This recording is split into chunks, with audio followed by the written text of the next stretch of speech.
اهلا بيكم بعد الفاصل. قبل الفاصل عملنا اول نوع من البروسكيتا معانا النهارده بمعجون الزيتون الاسود. عملنا المعجون نفسه وحطينا عليه مكونات فريش وهي الجرجير والطماطم التشيري. هنعمل دلوقتي النوع التاني. قلت لكم على مقاديره في الفاصل الاولاني للبروسكيتا بالصوص الباستو والخرشوف والبقدونس، وهنعمل نوع تالت بالانشوجه والطماطم. هنحتاج له طبعا العيش الباجيت داخل معانا هو اصل البروسكيتا، وعايزين نص بصله حمراء مقطعه مكعبات او مفرومه، طماطمايه، وحوالي 2 قطعه او 3 قطع انشوجه، و2 معلقه كبيره زيت زيتون، زعتر وملح وفلفل. زيت الزيتون وملح الفلفل برضو يدخل معانا على طول لو عاوزين نستخدمه، ما يعني مفيش اي مشكله، دي مش حاجه هتبوظ اكيد الوصفه.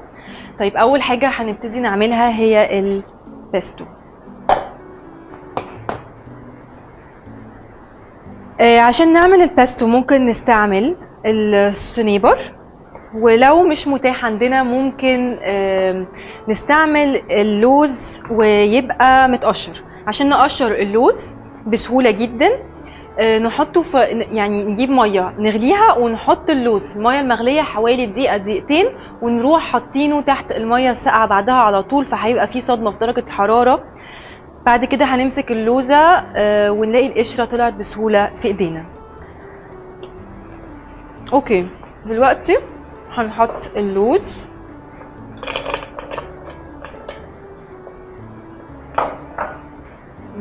والريحان هنا،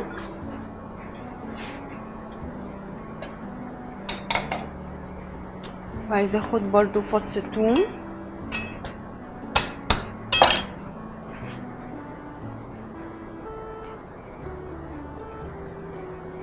جميله الاكلات اللي بتتاكل كده بالايد، مريحه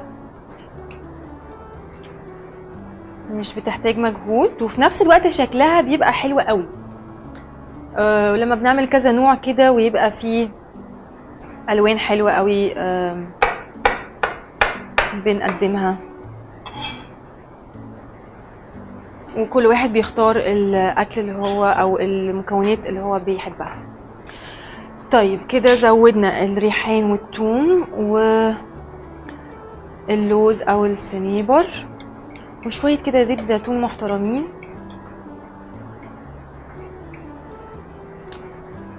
ملح وفلفل،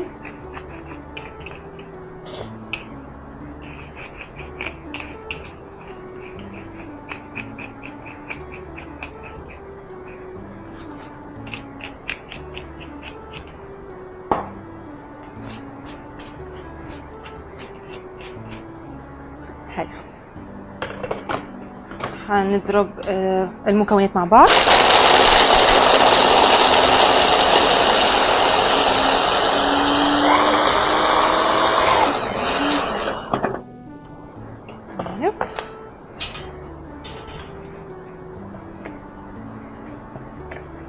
اوكي، هنزود شويه كمان من زيت الزيتون. هو صوص الباستو بيحتاج زيت زيتون كتير، بيخلي المكونات تندمج مع بعض.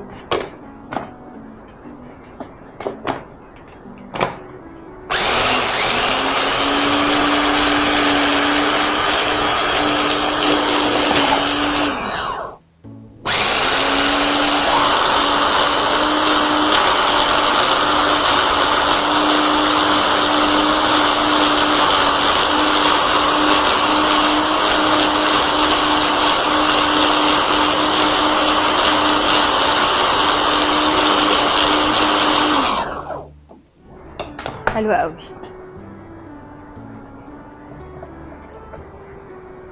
عايزة بس يتخلط كمان حتة، شوفوا لونه بيتغير كده اخضر. طعمه طبعا اكيد باللوز بيبقى مختلف عن الصنيبر في طريقتين او طريقتين ان احنا نطلع بيهم طعم مختلف.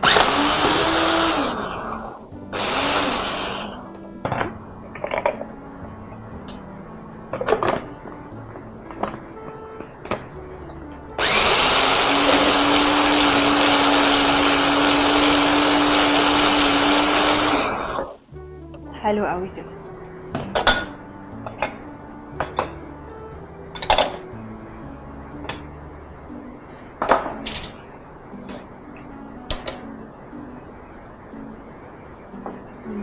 كده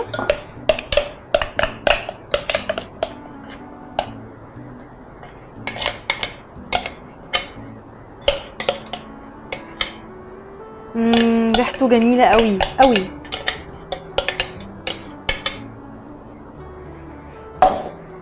يعني نفس الكلام لما نفتح كده علبة صوص بيستو ونعمله في البيت ونقارن الخامة بتاعته والريحة والطعم كل حاجة طبعا والمكونات، هنلاقي اختلاف كبير جدا.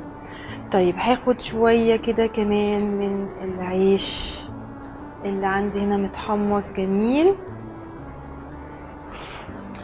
ونحط من صوص البيستو ده من فوق اول حاجة.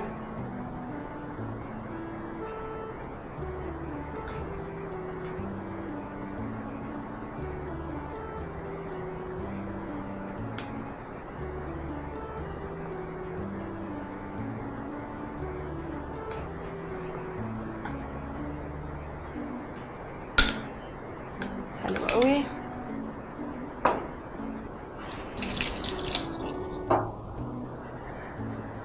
ومكون الجميل ده هنا معانا الخرشوف، قلب الخرشوف هنقطعه قطع تبقى سهلة برضو في القطمة.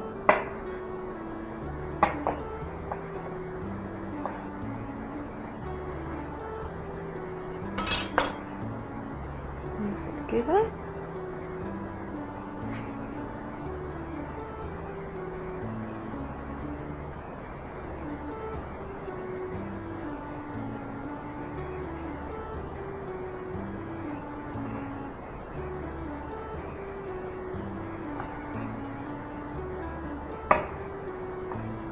تمام.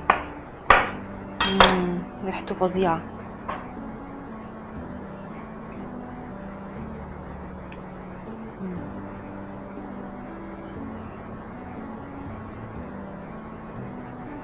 اوكي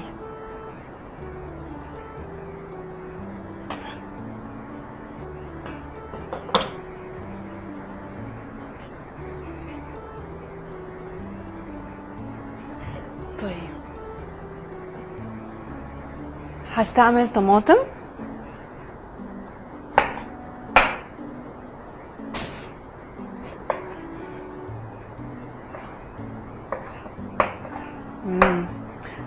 الجو حر في الصيف والطماطم يا دوبك بس قعدت شويه صغيرين بره وسخنه، يعني ممكن نحس ان هي طالعه من الفرن او طالعه من حته دافيه.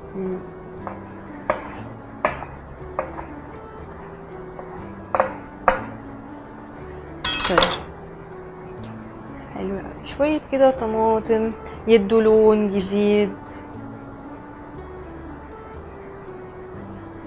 وحلو.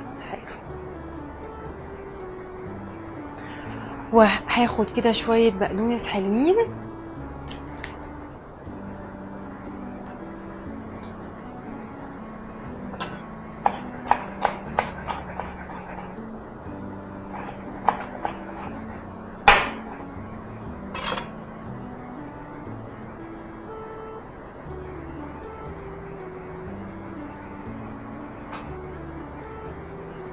حلوة قوي.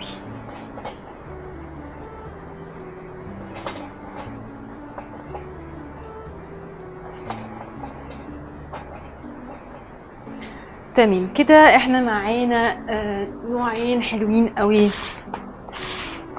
من البروسكيتا، وزي ما انتوا شايفين الموضوع مش بياخد وقت خالص وعملي، وممكن بقى نعمل انواع كتير قوي. هعمل دلوقتي معاكم النوع الثالث، وده سهل جدا برضو كل الانواع، وتغيير مش هنحط فيه بقى معجون الاول، ممكن نحط الطماطم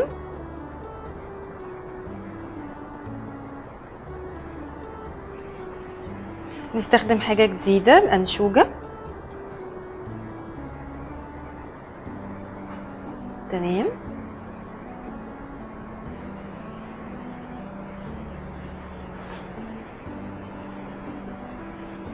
اوكي، نجيب هنا كده الأنشوجة.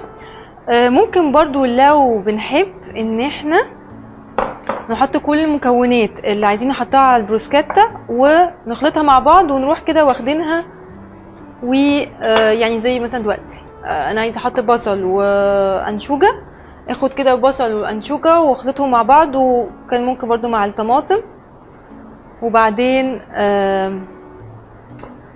نزودهم من فوق.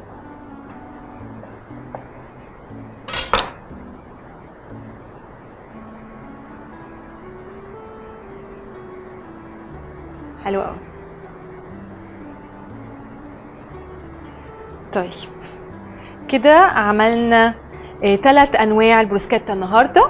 اول نوع كان بالمعجون الزيتون الاسود اللي احنا عملناه مع بعض، والريحان والطماطم الشيري. وعملنا النوع التاني بمعجون البيستو والخرشوف، والنوع الثالث كان بالانشوجة. يا رب تكون الحلقة عجبتكم.